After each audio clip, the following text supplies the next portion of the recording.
Sistema de encendido DIS por sus siglas en inglés es un sistema de encendido sin distribuidor. Se la diferencia del sistema de encendido tradicional en suprimir al distribuidor. Con esto se consigue eliminar los elementos mecánicos siempre propensos a sufrir desgastes y averías. A este sistema también se le conoce como sistema de chispa perdida porque, para entender esto veamos un componente de vital importancia dentro del sistema llamada bobina. Esta es la bobina DIS, consiste en dos bobinas y cada una va conectada a dos bujías las cuales salta la chispa al mismo tiempo. Como se producen dos chispas, solo una de ellas es aprovechada para la combustión y la otra no. Las bobinas deben producir el voltaje de ionización y suministrar voltaje y corriente para mantener la chispa varios milisegundos. Entonces, ¿a qué se refiere un voltaje de ionización?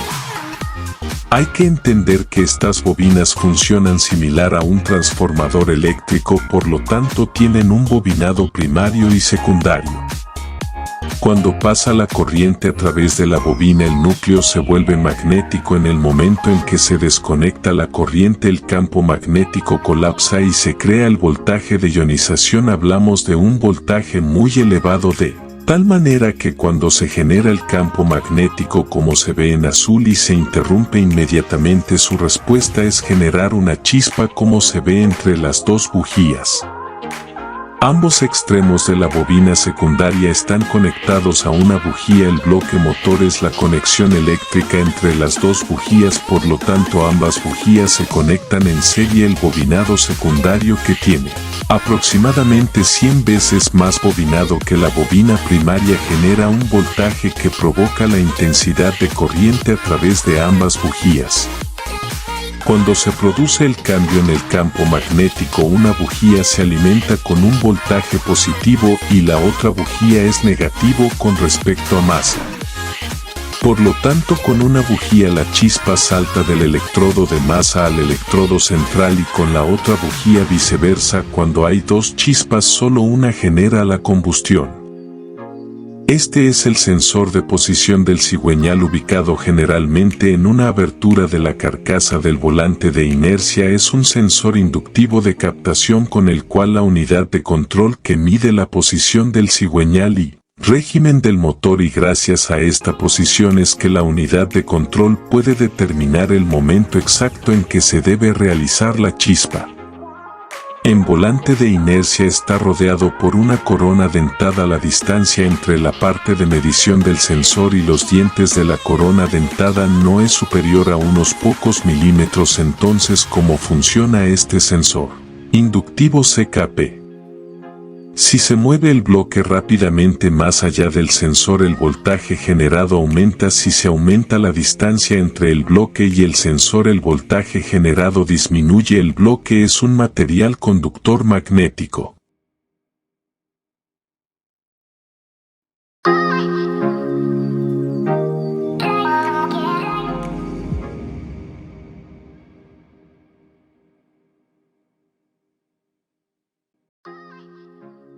Vamos a explicar cómo hacer la conexión del escáner a este Ford Focus. Primero tenemos que buscar dónde está el puerto OP2.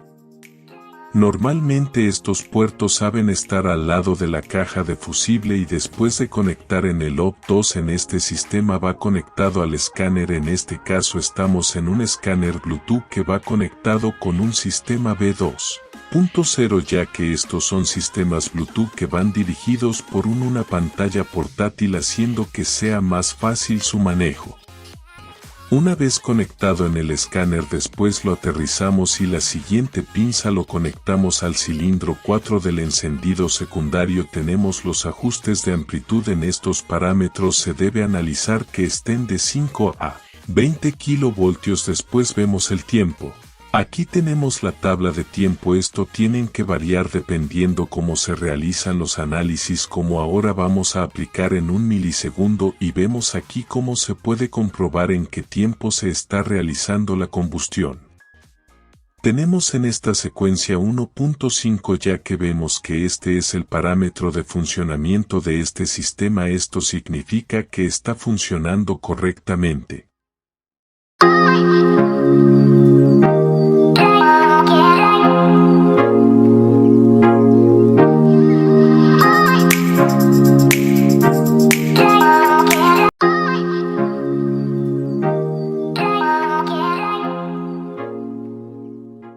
Identificación de sus partes de la bobina secundaria.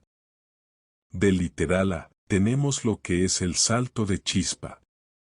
En literal B, disipación de la energía. En el literal C, tenemos el pico de inducción. En el literal D, el tiempo de carga de la bobina. En el literal E, voltaje de alimentación.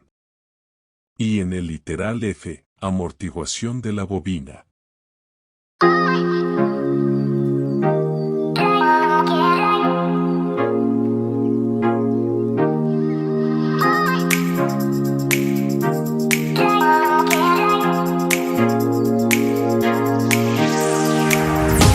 Comprobación de alimentación. Con ayuda de un multímetro medimos el voltaje. El cable negativo o masa lo conectamos al borde negativo de la batería. El cable positivo al cable de alimentación de la bobina DIS. Y tenemos como resultado 12 voltios. Se procede a desconectar el socket de la bobina e identificar cada uno de los terminales, alimentación, masa y señal.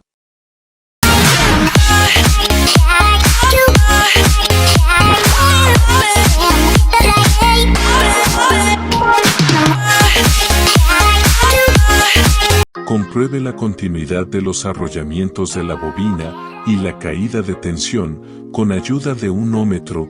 Mida entre los terminales 15 y 1 para verificar la del primario y entre 1 y A para la del secundario.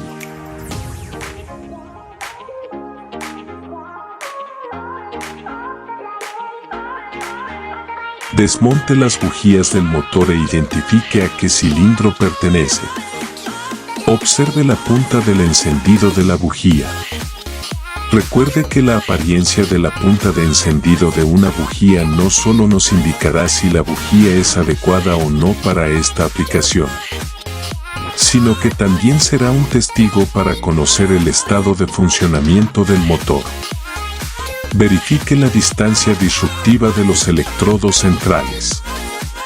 Y con ayuda de unas galgas de espesores calibradas, así como la coincidencia de sus características, grado térmico, etc., con las determinadas por el fabricante del vehículo.